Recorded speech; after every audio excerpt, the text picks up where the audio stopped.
অস্বাভাবিক জোয়ারে ভাঙন কবলিত ভোলার ইলিশা ঘাটে আছেন আমাদের সহকর্মী কামরুল ইসলাম।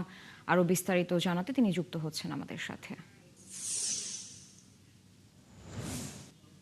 কামরুল, এখনকার পরিস্থিতিটা কেমন দেখছেন সেখানকার জানাবেন, এবং ব্যবসায়ীরা কি বলছেন, তাদের নিজেদের যে সম্পদ তা নিরাপদ করতে পারলেন কিনা তারা?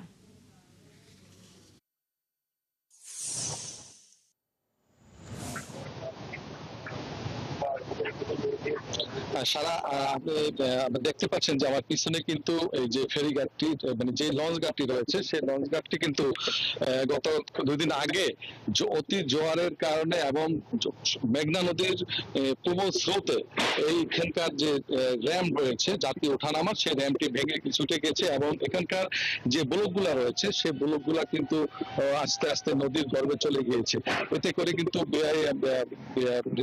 পানি উন্নয়ন কর্মকর্তারা এবং বিআরডব্লিউটি এর লোকজন এখানকার এই ঘাটটিকে স্থগিত করে দিয়েছে, বন্ধ করে দিয়েছে।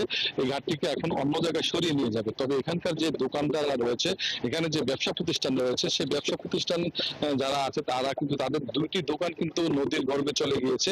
এখানকার এই যখন এই ব্লক পড়ে যায় তখন তাদের 2টি দোকান নদীতে চলে এসেছে। তারা কিন্তু আর্থিকভাবে বিশাল ক্ষতি হয়েছে। তবে এখানকার ব্যবসায়ীরা আমাদেরকে জানিয়েছেন যে এই ঘাটটি পুনরায় যদি আবার চালু করে তাহলে তাদের ব্যবসা বাণিজ্য আবার চালু করতে পারবে, কারণ এখানে অনেকগুলো দোকান রয়েছে। তারা মূলত এই ব্যবসা প্রতিষ্ঠান শুরু করেছে শুধু এই ঘাটের উপরে নির্ভর করে।